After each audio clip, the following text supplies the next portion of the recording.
எங்கள் அப்பா வந்து தாஸ்புரம் ஸ்லம் ஏரியாவிலேருந்து வந்தவர். ஸோ அவர் எஸ்சி. அவர் அப்போ நான் எஸ்சி தான். சில நேரங்களில் சில அப்பர் காஸ்ட்ன்ற பேரில் நம்மளை வந்து இது பண்ணும்போது நான் சும்மா இருக்க மாட்டேன். அப்போ நான் கேட்பேன், ஈக்குவலாக எல்லாத்தையும் பாருங்கள் அப்படின்னு சொல்லுவேன். அப்படின்லாம் பிரச்சனை வரும். ஸோ அப்படி இருக்கும்போது அது இருக்குது, பட் முன்னளவுக்கு இல்லை.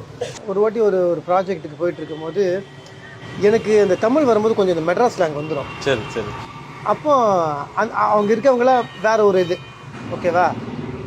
அப்போ ஒரு ஒரு லேடி ஆர்டிஸ்ட், அவங்க ரொம்ப சீனியர். அவங்க இவன் எப்படி பேசுகிறான், இவன் அவனா அப்படின்னு கேட்குறாங்க. ஓப்பனாகவே கேட்குறாங்க. அந்த டேரக்டர் சொல்கிறார், ஆமாம் ஆமாம் என்ன பண்ணுறது இந்த கேரக்டருக்கு அப்படின்னாங்க. எனக்கு பயங்கர கடுப்பாயிடுச்சு. அப்போ நான் கேட்டேன், இவனானா இவன். ஸோ அப்போ வந்து ஒரு சண்டை வந்துச்சு. அப்புறம் அந்த கேமராமேன் வந்து எனக்கு கொஞ்சம் தெரிஞ்சு வரனால அவர் காம்ப்ரமைஸ் பண்ணி.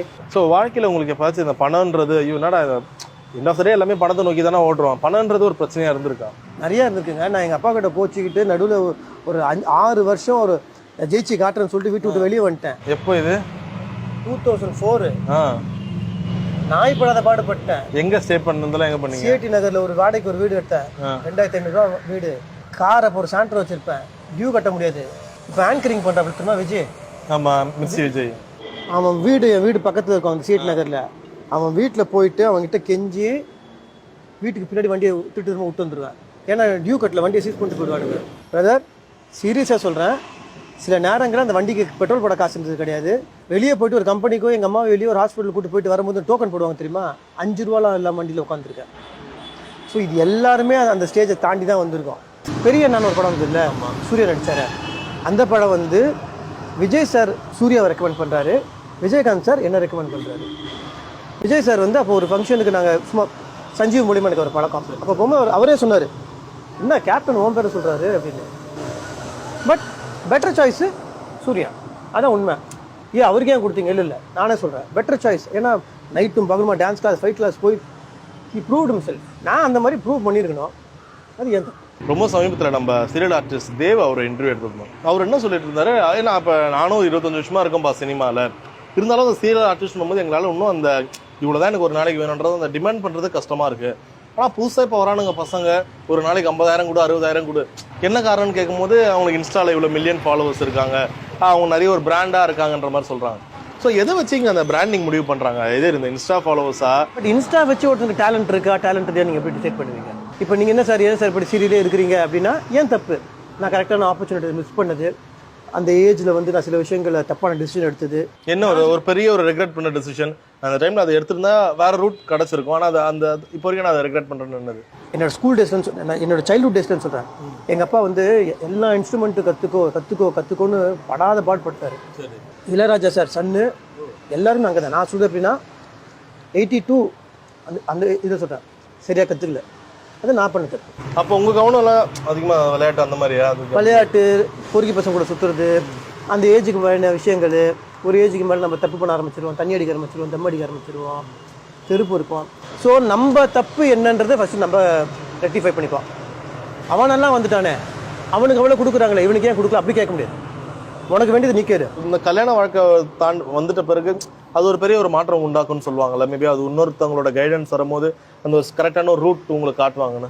என் ஒய்ஃப் என்னை திட்டிகிட்டே இருப்பான், போதும் போ கம்பெனிக்கு போ, சின்ன கேரக்டர் இருந்தாலும் பண்ணு பரவாயில்ல, தெரியல 2 சீனா பரவாயில்ல பண்ணு, நீ சீரியல் ஆக்டரு, நீ பெரிய இவன் அப்படிதான் நினைக்காத.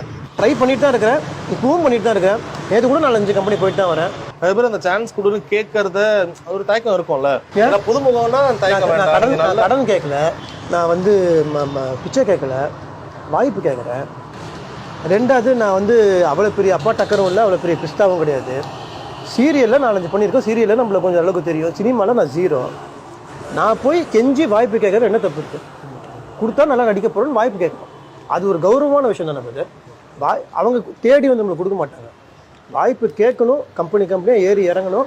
அதிலலாம் கூச்சப்பட்ட வேலை கேட்காது. டான்ஸ் கிளாஸில் நானும் சூர்யா வந்து லாஸ்ட் ரோலில் டான்ஸ் ஆடுவோம்.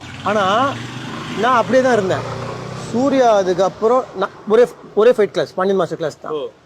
ஆனால் சூர்யாவோட வளர்ச்சி எல்லாத்தையும் 24/7 கற்றுக்கிட்டு சூப்பர் டான்ஸு, சூப்பர் ஃபைட்டு பண்ணி வளர்ந்து கண்ணால் பார்த்தேன்.